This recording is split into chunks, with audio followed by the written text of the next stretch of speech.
Capitol tonight.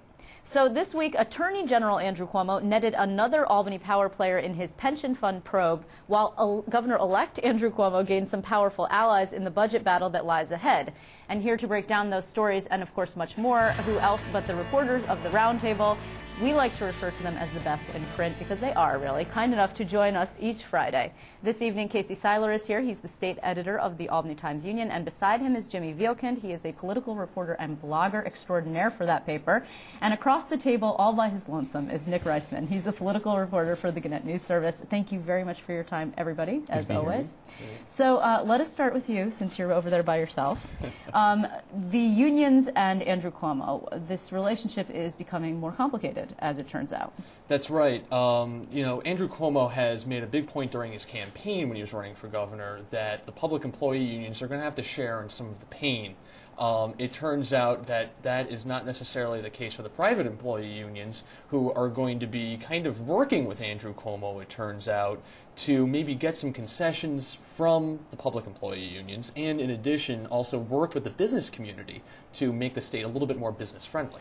Yeah, this is a little bit ugly. Well, and you have to remember that we're talking on the day that almost 900 state employees are getting essentially their pink slips. They're going to be walking on January 1st. So to Nick's point that you can separate the unions from each other, if you can separate the state public workers union leadership from their membership, perhaps by noting, hey guys, your membership did not come out to work with the governor to offer up concessions that would have perhaps made this outcome preventable, that's another great strategy. But didn't Governor Patterson try to do that? I mean, didn't he say many times that he had tried to get concessions and failed because the leaders cared more about their getting reelected than they did about protecting people? But the memory of layoffs, of recent layoffs, is a real kind of glass of cold water in the face.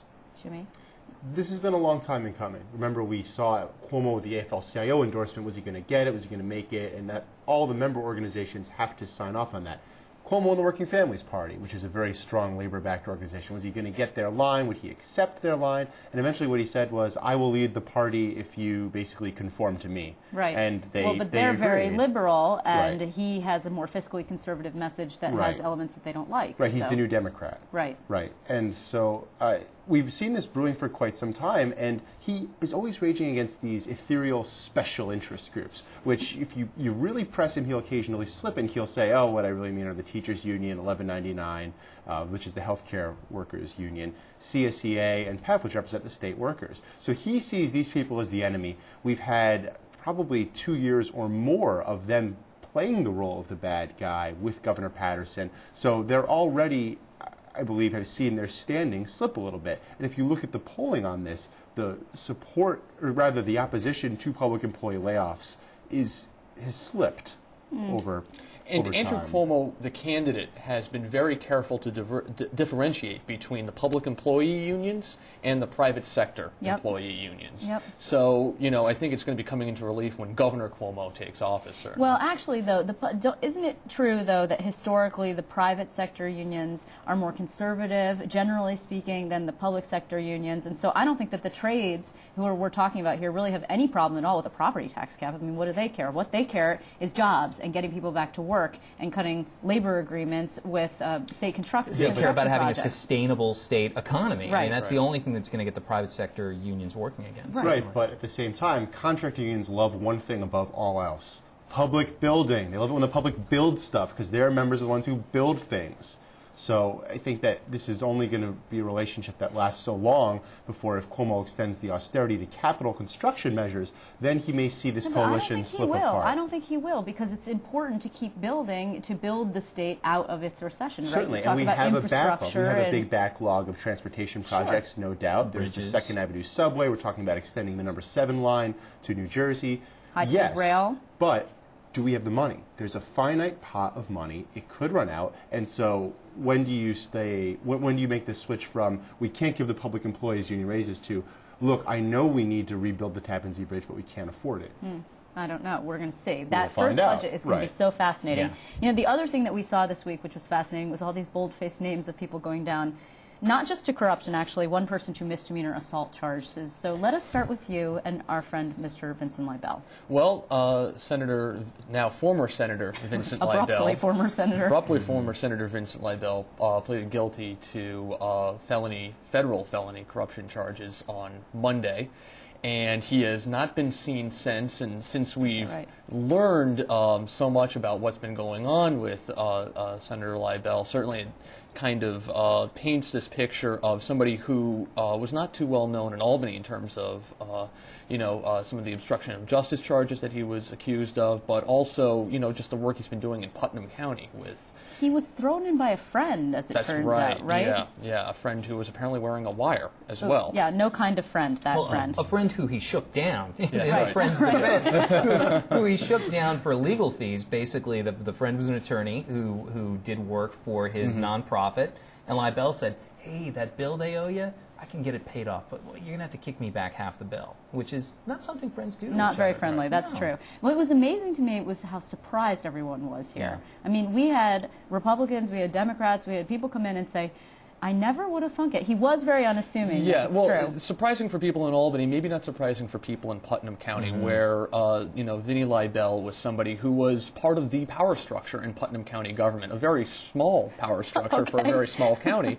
But he was somebody who was looked to as a powerful figure in that area, and so it's not necessarily a shock to some of the people that's out there, but certainly a big political earthquake in the Hudson Valley. And of course, we also had Pat Lynch, a very fascinating case. This is the former communications director for Assembly Speaker Sheldon Silver, who people speculate might have a difficult time with Andrew Cuomo when they, get into office together. And then she became a very powerful lobbyist, and then she settled with Andrew Cuomo in the pay-to-play pension fund probe. Right. She paid $500,000. She agreed to a personal 5-year ban. That's a long time. A long time. And her firm agreed to a 5-year ban from lobbying any pension fund. I should say her personal ban was only for lobbying the Office of the State Comptroller, where, according to this settlement agreement, which was drafted by Cuomo's lawyers, asserts that she arranged campaign contributions for Alan Hevesi as she was pitching clients on investments for the investment fund that he controlled. Right. And that she had one of the clients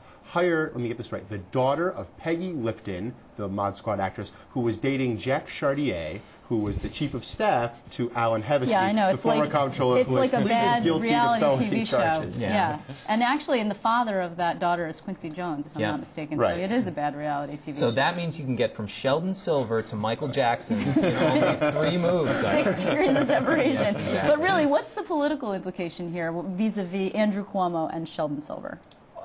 Well, it's yet another cause potentially for tension between the two. It is also something else that Cuomo will be able to take to Silver and to really the whole legislature when he puts together an ethics package and says, look, this is the kind of thing that goes on. This is how the connections are made, and this is how the connections are abused. This pension fund scandal, which is really what it is at this point, is just staggering in its scope, and the number of people in and around Albany and state government that have been involved in this, it just is kind of mind-boggling in a lot of ways. And I think certainly, the weird connections that, Jimmy was mentioning certainly come into that, just how everybody seems to be kind of connected to this and played a role in it. I think he's trying to indict the entire culture. He's trying to indict the entire city. Not legally indict. He's trying to, in the eyes of the public, besmirch It's not very difficult. That's the problem. And you know why? Here's another example why. Kevin Parker, Senator Kevin Parker. The real problem is not that he was convicted of misdemeanor charges on assault charges, of course, which is not enough to kick him out of the Senate technically, but what is the Senate going to do after they have already ousted another guy who was found guilty on misdemeanor charges? That's Hiram Montserrat. Sounds like nothing. Yeah, it sounds like nothing. I asked Senate Democratic Conference Leader John Sampson, still the head of the Senate, but possibly only for a few more weeks, it seems. What is he going to do? He said there's no comparison between the crime that Senator Montserrat, Hiram Montserrat, was convicted of, which was misdemeanor assault, essentially for manhandling his girlfriend, for forcibly dragging her to a car to go to a hospital. He says he was trying to get her help. And Senator Parker, who was convicted of manhandling a photographer. He was convicted of criminal mischief, though. He was not convicted of attempted assault, nor was he convicted of larceny charges. He was essentially causing damage to the camera. Causing damage to the photographer's equipment as opposed to the physical person of the photographer. And I believe prosecutors couldn't prove if the camera was worth $3,000, which would have made it a felony conviction. Right. I just think that it's not a little bit of a slippery slope here. It just seems that they opened a door, a difficult door for themselves. But in the Montserrat case, what they said was, we're not just looking at the charges, at the convictions. We're really looking at the totality of the event. And in fact, the panel led by our incoming Attorney General Eric Schneiderman found that, in fact, the trial transcript contained, possible perjury. That, in other words, you couldn't believe certain things circles that were in the within trial. circles. Now, there are some punitive measures they can take on Senator Parker, and I believe they stripped him of his leadership title. They already did that, yep. Along with the stipend that comes with it as well. So, kind of a symbolic thing to do, but certainly something that they've already kind of taken a Let's step very for. quickly finish with the session that was so bizarre, that New York City OTV vote. You had senators who just didn't show up. I mean, Liz Krueger, you spoke to her, Casey, didn't you? Yeah, Liz Krueger, I rather pointedly said, hey, where was Liz Krueger? As I walked out of the chamber, she did not show up for the vote. She was outside for a while, and I think getting wind of my question invited me up to talk about it. What she said was that she had committed to the conference to be there as the 32nd vote. She did not like the bill. She didn't think that it was going to solve NYC-OTB's problems. She doesn't like, or a lot of her constituents at least, don't like OTB facilities. But instead of voting no, she just didn't show up. I agree. It is not a profile in courage in any way, shape, or form. But it's better than Hugh Farley, who said, oh, the vote's over with? Oh, I was talking to Dean Skelos in the corridor. I just missed it. Yeah. Which is a bit much. It was an ugly way to end this year, I think. It was just really an unfortunate thing. Last word, Jimmy? Yeah, there were 6 senators who were absent, and there were 4 who were excused. It's tough. I mean, we know that the state Senate has low approval ratings. The public doesn't think much of the legislature, and here they whiffed in a way where it seems they could have had 32 votes and potentially could have passed legislation that would have kept people in their jobs. They just didn't do it. It's just, most people have said that it's sad and disappointing, and I can't think of any other way to describe it. And that's where we will end. Sad and disappointing. But not to have had you with me. Thank you very much, Jimmy Vielkin and Casey Seiler, and Nick Reisman. Thanks so much. Still to come, a candid conversation with former Republican Lieutenant Governor candidate Greg Edwards. You should hear what he has to say about his former running mate Carl Palladino, as well as his former opponents, Andrew Cuomo and Bob Duffy. Keep it here. Capital Tonight will be right back.